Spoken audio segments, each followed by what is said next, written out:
खबर के साथ देवास में सोनम जैसा कांड हुआ है। जी हां, जिस तरह से सोनम कांड हुआ था इंदौर में, ठीक उसी तरह से एक कांड देवास में। प्रेमी के साथ मिलकर खौफनाक साजिश रची, प्रेमी के साथ मिलकर पति की हत्या कर दी।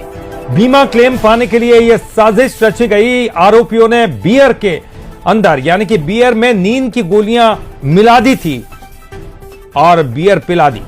सर्जिकल ब्लेड से गला रेतकर हत्या कर दी। जब बेहोश हो गया तो बेहोश होने के बाद सर्जिकल ब्लेड से गला भी रेता। पत्नी ने खून से सने हुए कपड़े धोए, पुलिस को गुमराह करने की कोशिश की और हत्या को एक्सीडेंट का रूप देने का प्रयास किया। तो प्रेमी और पत्नी के साथ 4 आरोपियों को गिरफ्तार कर लिया गया। सीसीटीवी की मदद से चारों ही आरोपी धरे गए।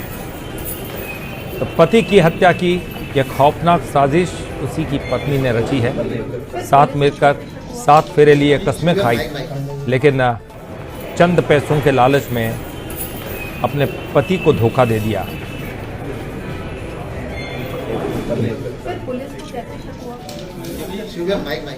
और चलिए अब आपको बताते हैं आखिरकार इसका खुलासा कैसे हुआ।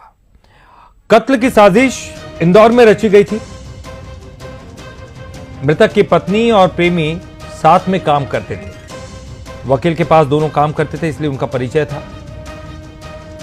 काम ही के दौरान दोनों के बीच में प्यार हो गया। मोहब्बत के बीच में चूंकि पति राकेश आ रहा था, इसलिए पति को हटाने की साजिश रची। पति राकेश को रास्ते से हटाने की साजिश रची। बीमा क्लेम हासिल करने के लिए योजना बनाई और आरोपियों ने बियर में नींद की गोली मिलाकर उसको पिला दी। बाद में फिर सर्जिकल ब्लेड से गला रेतकर हत्या कर दी। बाद में पत्नी ने खून के सने हुए कपड़े धोए। प्रेमी देवेंद्र ने साथियों के साथ लाश को बाईपास पर फेंक दिया। बाइक में तोड़फोड़ की, जिससे कि ये एक्सीडेंट का रूप लगे। और चलिए अब आपको सुनाते हैं कि एसपी साहब का क्या कुछ कहना है इस पूरे मामले में। ये लगा कि एक्सीडेंट का प्रकरण हो सकता है, लेकिन जब उसके बॉडी को अच्छे से देखा तो उनका गले पे स्लिट का निशान था। जब इसका मोबाइल फोन से आइडेंटिफाइड हुआ, राकेश मालवी मृतक का नाम निकला और उसकी पत्नी के ने भी इसमें संपर्क किया। सभी इन्वेस्टिगेशंस को जब हम लोगों ने करना प्रारंभ किया तो इसमें कई तरह के प्रसिद्ध साक्ष्य सामने आए, कई सीसी फुटेज सामने आए, जिसके आधार पर यह स्पष्ट हुआ कि मृतक राकेश की पत्नी और देवेंद्र नाम का जो व्यक्ति जो उनके साथ में काम करता है, दोनों में प्रेम प्रसंग है और इस प्रेम प्रसंग के चलते इन्हें अपनी पति की हत्या करवाई है। और चलिए ज्यादा जानकारी के लिए बात करेंगे। हमारे साथ हमारे सहयोगी अमिताभ शुक्ला जुड़ गए हैं। अमिताभ, इंदौर में ठीक इसके पहले सोनम जैसा एक बड़ा कांड हो चुका है जो पूरे देश भर में चर्चा के केंद्र में रहा है। देवास में भी इस तरह का यह कांड हुआ है, लेकिन पुलिस के लिए यह गुत्थी सुलझाना कितना मुश्किल था?